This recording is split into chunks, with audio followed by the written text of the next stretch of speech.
Questions that we have at the moment are what are the current challenges of working in higher education, and then subsequently how do we address these challenges.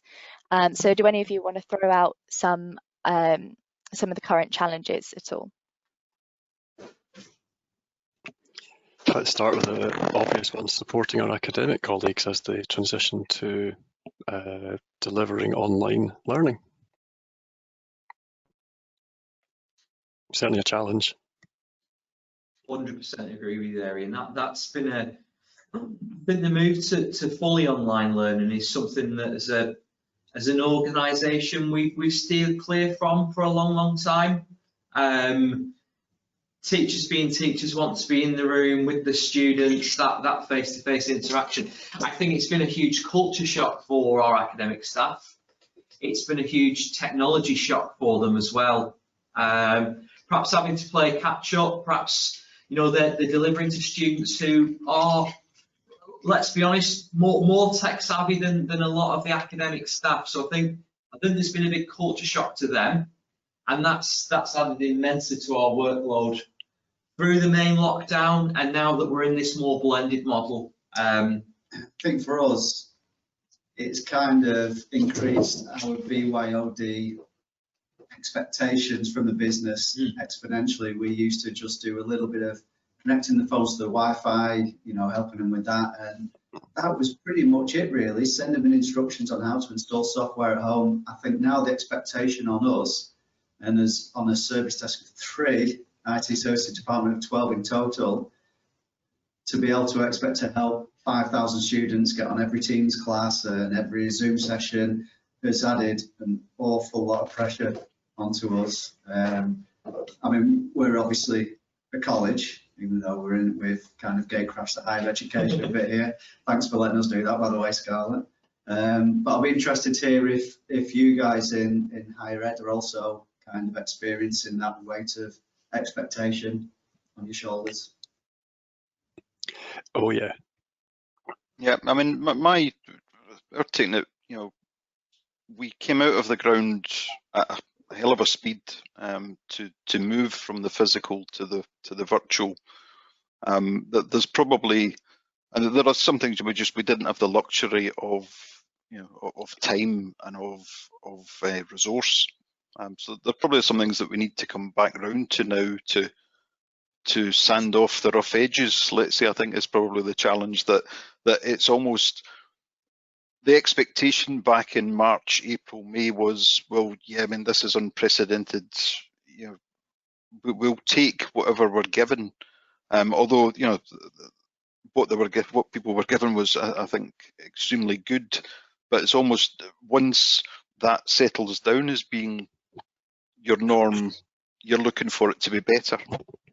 So what you've spent months putting in place, whether it's tweaking your VLEs, changing your method of delivery.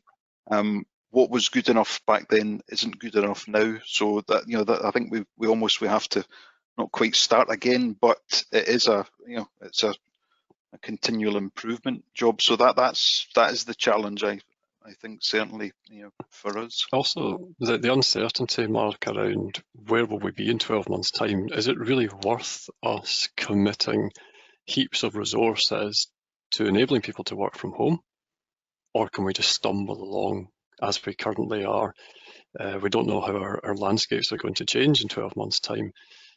We, for example, have lots of, because we're in the northeast of Scotland, we have quite a rural community, and we deal with staff who might be working literally on the end of a farm track, and they have to drive down to their neighbour's barn to get signal. This is not, I'm not joking, we've actually seen tickets like that. Would we bother with that person? Will we let them stumble along for another couple of months, or do we commit strategically to supporting everybody working where they are? That's to me quite an interesting challenge. But your point about revising the kit that people have with them to make it longer term functional, or even medium term functional, I think that comment stands.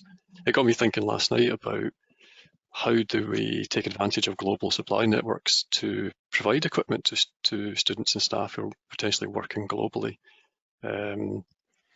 Do we just use existing vendors and somehow change our relationship so that rather than laptops coming to us and we build them, do we just engage a third party, get them to build and distribute them? There's a possibility there of a change in the way that we provision equipment. One of the biggest things that I'll say, coming from an American university where our trends are going that way right now, unfortunately, it's the uncertainty is a big deal right now. As cases rise, you say, what do we do? Are we open this week? Let's find out. It is taking things week to week, but also planning year to year. But a really big, interesting thing that we're seeing is there's this expectation that we are an Amazon, a Google, a big company, and everything we release will be perfect and enterprise grade. But there's this little perception there where they say, well, it feels like everything is hodgepodge and, you know, some things don't always work perfectly. And you're like, well, we had 4 minutes to build this thing and we're doing our best. So you want to provide a world-class experience. We all do. I don't think anyone here says, oh, I want to make students have a bad time. But what I'm seeing right now is a lot of almost pushback where they say, well, that thing didn't work perfectly, so why should I use it? So it's trying to build a world-class experience on a budget of, well, a higher ed budget.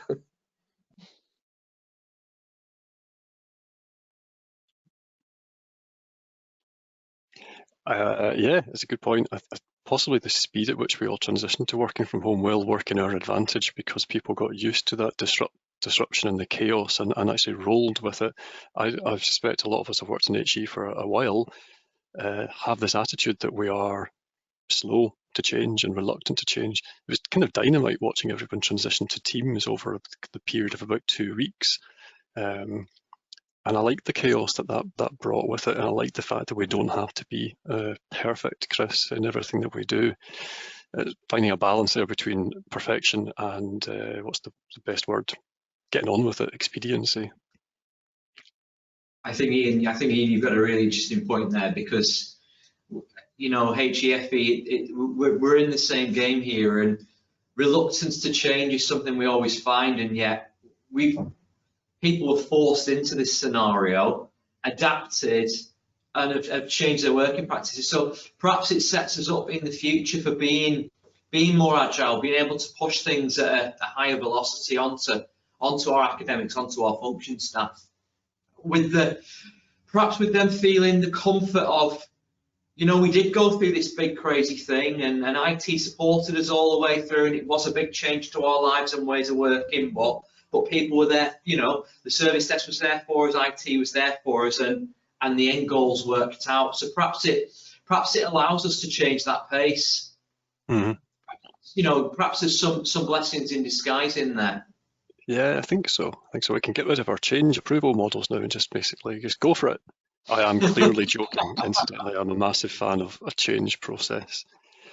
I've made the joke a few times to our lads, I've now that in ITIL v4 changes now get reviewed and approved after they've already been implemented. It's been added retrospective change. So what you're saying is that I've just been ahead of the game where all of our changes are after. We've been V4 compliant since before it was published. You know, that's a revisionist view of the world, but I like it. I am American. We do like revisionism. Telephony is a bit of a discussion at the moment also around my colleagues in HE. Are we continuing to support our users via the telephone? Scarlett, your presentation there showed a very high up. It's only 98% of places use telephony as a channel. And Henrik has just switched his camera on. Hi, Henrik. Yeah, it's really funny. I had to jump onto another meeting, and that was one of the topics was just telephony. So what we're doing at the moment, we are going around campus collecting handsets where we've given people soft phone. And we've had to pause that program because of the uproar of not having a handset. Never mind the fact that people are sitting at home. It's just one of those HE anomalies you just would not see. I mean, I do foresee this going on to very much, it's going to be soft phone going forwards. But to be honest with you, we've got to ask ourselves the question, this facility, is that not provided somewhere else? And to me, it's already there, it's in Teams. Teams, yeah. So why do you even need to pay for a Mitel license? Never mind a Mitel handset license. And trying to get that message across into the institution has so far proven very difficult. Okay. I think you're just everyone saying there, Henrik. Go on, sorry. Sorry, I'm cutting over somebody there. But it's almost, do we stop talking about telephony and start talking about voice as a channel, rather than, it's not important whether it comes through the traditional telephone or whether you're doing it over Teams. It's voice. Yeah. It's not important what the, say what platform is supporting it. It's integrated comms, isn't it? Yep. Now that's exactly what we're looking at, and I think the challenge for us has been we need to formulate a strategy around that, of which the whole idea of handset soft phone forms part of that. But there are so many other platforms you need to look at, and I think because of COVID, this whole environment has rapidly moved on and changed in the way that people deal with it, and we are facing a new reality in that sense, which means we have to grasp that very quickly. I think there are definitely opportunities for us within the whole unified comms business. We supported Clearing, for instance, as a complete virtual team, which I think was a massive achievement, rather than having people sitting in computer rooms doing that kind of support. But it was a massive undertaking because my team had to, I think we've issued 1,400 laptops over a few months. So I think I could go and work for DHL and not have a problem. Very good. We have a question from Anchor, and they've asked, has anyone actually foreseen the pandemic crisis and had enough systems in place to work comfortably before the lockdown? We kind of fortuitously had done a bit of a disaster recovery exercise as part of a sweep up on a different project. And that ultimately for the service desk team was basically go home, check that you can do the things that you could do on campus. What we can't do, we'll either crack or we'll solve that particular issue. So we've done a little bit. It wasn't us being prescient, it was just lucky. But I think the answer to that is, I think Mark said he had about 4 minutes to get everyone from home. So I think the problem for us all, we just didn't really know week to week. So I think the answer is, from our side, was we had about, we actually announced on Friday that teaching would start on the Monday from remote, but we probably had about 2 or 3 weeks notice and planning beforehand, and we did some fairly serious planning that took precedent over everything else to get us ready. But 3 weeks is not a lot of time for the shift that we encountered. For us, I think a lot of it was a catalyst on things that we already wanted to do or were doing. So we had these longer term plans, self-service portal needs to be better, we need to do more there. But it basically just drove more traffic there. So we needed to make sure that it was solid and had more features. So there were some unexpected things that weren't necessarily unexpected, but they were just challenges you don't need to overcome. Soft phones was a big one. Virtual desktops was another big one. A lot of labs have specialized software. I work at an engineering and technology school. So a lot of what they use is very specialized to their degree programs or their majors. And what that ends up meaning is very specific software that they used to be able to use on these, workhorse machines in a lab, but now you can't have people in a lab physically. So we need to figure out, how do you virtualize that? Well, can you virtualize this software that requires intensive resources? So those were the challenges that came up, and some of them couldn't come up until teaching was already underway, because they're the types of things that you don't know won't work until you have 100 or 1,000 students using it. Mm-hmm. Yeah, I work with Ian at Aberdeen, and I agree with his answer. Absolutely, we probably didn't have all our ducks in a row, so to speak. But the kind of slight positive of this would be that we are far more agile, and I think now we do have that platform that, if we needed to change the way we work very quickly, we have things in place now, and we have strategies that we could, refer to that we didn't have in place before. Has anybody been in a position where they could already do home working? Because for us, there was always an argument from senior management that there's a parity thing there. You know, IT can't work from home or can't work flexibly because, you know, another teacher can't teach from home. So we've come into a world now where we'd set a lot of the things in motion so it was possible. It definitely put us to the test. But now we're looking back and thinking, well, actually, it makes a lot of sense not having the office full. It makes a lot of sense having, you know, a core of staff in to deal with the walk-ins. People that need a better, more of a quiet environment, they can be off to one side at home. I think that's a really interesting point you mentioned it about, Alex, about walk-ins. To us, before lockdown, they were just such a key part of the way that we interact with our colleagues. But now, what we did was, for enrollment, we actually set up a COVID secure way of doing one-on-one interaction. So we would have like a room set up for staff to come in with their laptop, for instance. It was used so little, I almost wondered whether it was worth the effort of redecorating a room with split screens and everything, because we were actually able to do 99.9% of it, again, using remote control tools. So we don't need that. So to me, that's been a big sort of learning in the shift. Coming back to the preparations for start of teaching, we actually did quite a lot of work at Queen Mary to make sure we were ready and that we were teaching ready specifically. So we looked at a whole new range of tools that our lecturers can use, including tablets. And I see a lot of you are wearing headsets. So we tested out various headsets that they could use for their Blackboard Collaborate and Weber sessions. We used doc cams as well. So not only did my team ship about 1,400 laptops in a very short period of time, countless tablets were sent out, doc cams, headsets, so that we enabled our teaching community to be able to deliver. And to me, that's been one of the great successes for us, that we've allowed them to continue that way. I hope not literally countless, Henrik, or you'll never know which ones you need to get back. Oh, I tell you what, the challenge has been making sure it goes into our CMDB. People are going to kill me if I say CMDB once more in my team. Yeah.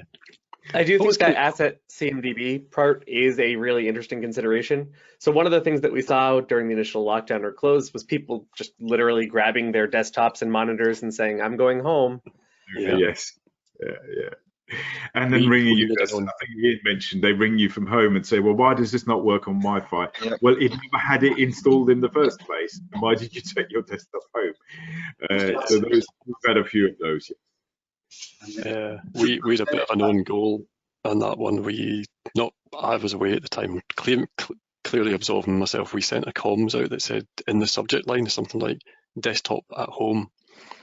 It was meant to be, don't take your desktop home because it won't work. But I think people just read desktop at home. Cool, I can do that. And suddenly people were shifting their desktops. That was a bit stupid in there. We wouldn't have done that in hindsight.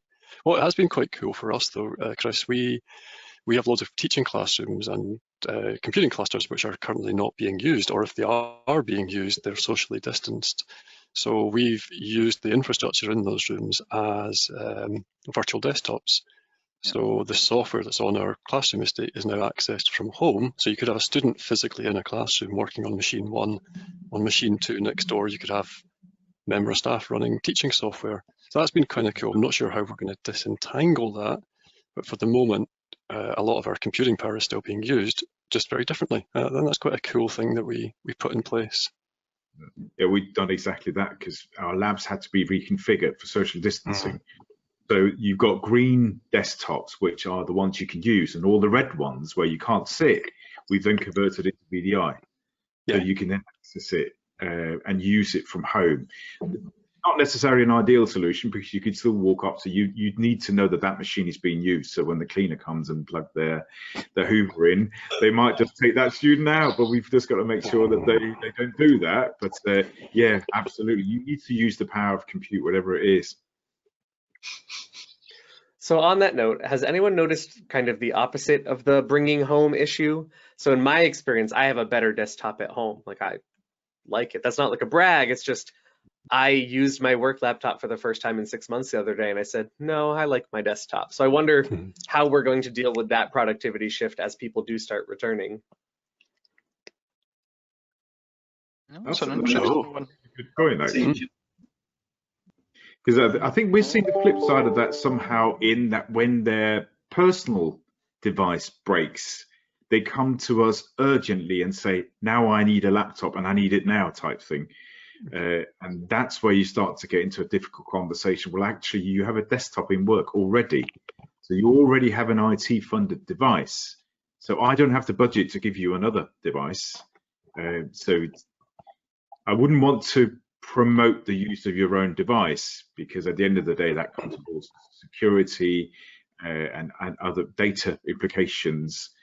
So we try and not actively discourage it, because we know people still do it, and we don't have the funds to go out there and do a whole scale laptop rollout. But on the other hand, I think you have to be very careful with making sure people understand if they're using their own device, there are policies in place and there are things you have to do to your device, keep it up to date with patches, so on and so forth. Yeah, I'm with you, Henrik, on the fact that you have worked, much more fluidly, let's say, from home using a device. That there will be an expectation, but that expectation, there has to be a reality check as well. But it's the start, I think, of the ball is rolling, in that, the way that we have, will you be at your desk 2 days a week or 3 days a week, or you'll only check in every so often? It's going to be different, but I don't think any of us can, unless we've got a crystal ball, can say exactly what that's going to look like just yet. But yeah, there's going to be, I think, this sort of hybrid of using your own device, maybe on the EduRoam or whatever, because you're just dropping in, or are you going to have an office? Is it going to be more hot desking when that's safely allowed? It's going to be different. And going back to the I think it was Alex earlier about it's always being trusted to work from home. I think there was always this sort of fear that when someone asked to work from home, they were sitting with their feet up on the couch watching Richard and Judy or whatever, that rather than doing what they said they were going to do. And I'm always now can I go into the office to get some peace and quiet to work on something, whereas I would have said before, can I go, can I work from home for a bit? So that completely, there is no justification. I had our service desk, we're ready with soft phones. We have been working from home on occasion, and that's more of a flexibility, part business continuity, but the reality was it was a flexibility thing. So that worked for us. We were able to do it, just go home.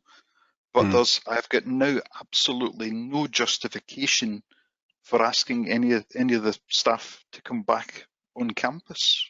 Yeah. There is no good reason for me to say come into campus, because they've done their jobs brilliantly from home. So we there's a double edge. We always argued, oh no, we need to be here, we need to have close supervision of our student desk and this. I think, well, we've stuck a webcam in, they can contact us if they need to escalate anything. It's there is, for the vast majority of roles, you don't need to be here, and that will then, we have to start looking at our estate. Do we need all of these?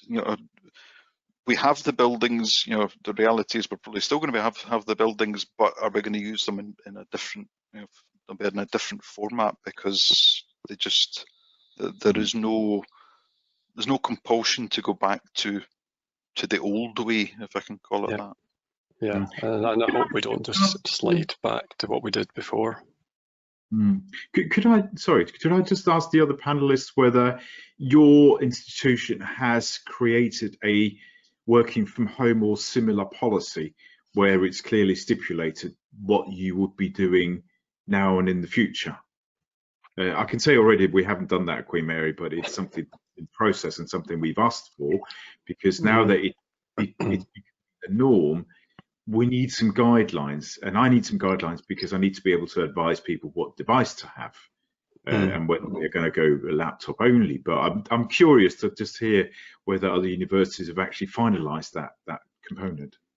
Finalised? No. We've not necessarily finalised, because the policy was written back in the summer, probably with normality returning in mind, but normality hasn't. But we've now a policy that will, at some stage when it goes live, support either fully on campus working, some kind of ad hoc model that will be decided between the employee and their line manager, or also a fully home working model as well. And that talks about some of the softer side as well. So it talks about that working from home not being instead of your usual childcare arrangements. You know, you shouldn't be working when you can help it with your kids in the room if you would normally have a childcare arrangement there, those kind of things. It talks again about device security, things like that, but we went one step further. And as part of our annual replacement of PCs, we've moved all teaching staff onto touchscreen laptops. So that all that is in our classrooms now is TV on the wall and a docking station on the desk. So we've kind of cut the bring your own device problem out for our teachers by moving to that model. But again, there's considerations in there about what you'll use to work from home, who else should have access to it, you know, minimum requirements for AV, things like that. But we're definitely not perfect, but the wheels are in motion there. Okay, I think it's about time to wrap up, guys.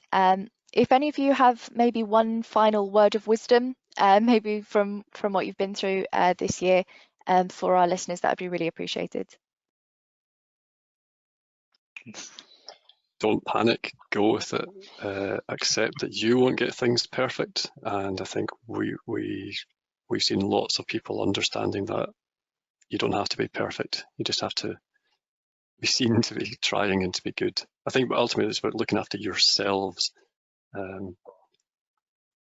Yeah, I'd say embrace the change. I think there's a lot that's going to come out of this, and it's about us embracing the change, not only in the way that everyone else operates, but in the way that and the opportunities that it gives us in how we can operate. Just back to the point about being able to work from home and being trusted to work from home. Having taken a service that's completely virtual, I mean, that was part of Queen Mary's 2030 plan anyway, that we were going to go much more virtual. So to me, it's about embracing that change of having done it now. For me, and I know from what Ian said just before, he'll agree with this, and I mean, this was pre-lockdown for me. Communication is king. Alex mentioned these laptops we were experiencing a variety of issues when we realised a lot of the teachers hadn't kind of followed our instructions about logging off before they disconnect from the dock and taking home. So it caused a ton of different symptoms, but when it realised, we kind of did a communication campaign, and that stopped so many issues. So for me, communication, tell people what they're doing, you know, what you're doing, what they need to do, how they need to do it. We've always tried to be, we've always been really strong in our communication anyway, but when people are working from home, so many different setups, I think it's so important to kind of stop those calls coming in. Actually, before they happen, you can stop the issues. For me, the big thing will be, again, embracing that change is powerful, but use as much empathy as you can. Everybody's going through it right now. Everyone has different stressors. It's very hard to know. So I think as an IT organization, do your best not to be a stressor. So we joked about it earlier, but things like change control or change management are very important. You don't want to be the reason that a student missed turning in an assignment, and that's the one more thing on top of a pile of other stressors. So remember, everybody's human. Everybody has strong emotions right now. So make people's day a little better using that type of empathy. Yeah, that's nice. I'm going to be harder than the rest of you. I'm just use this as an opportunity. I think is it, and I don't mean that in a sort of world domination kind of way. I mean it in a, we have seen so many things that we can't do anymore, or we need to do differently, and it's an opportunity to validate everything that you're doing and saying why are we doing it this way? Do we still need to be doing it? Can we be doing it differently? Let's build on the great progress that we've had in the last 6 months in changing, really, significantly the way that we do things and the things that we do. And let's, excuse me, I'm getting all emotional here. Let's drive it forward. Yeah, I think I would just echo the kind of communication as well. Be open and honest to your users. Most users are okay if they know what's going on, even if there's a delay or that something's gone wrong. But it's when they don't know and you don't tell them and you don't set those expectations, that's when they get angry. So I think communication, openness and honesty is the key.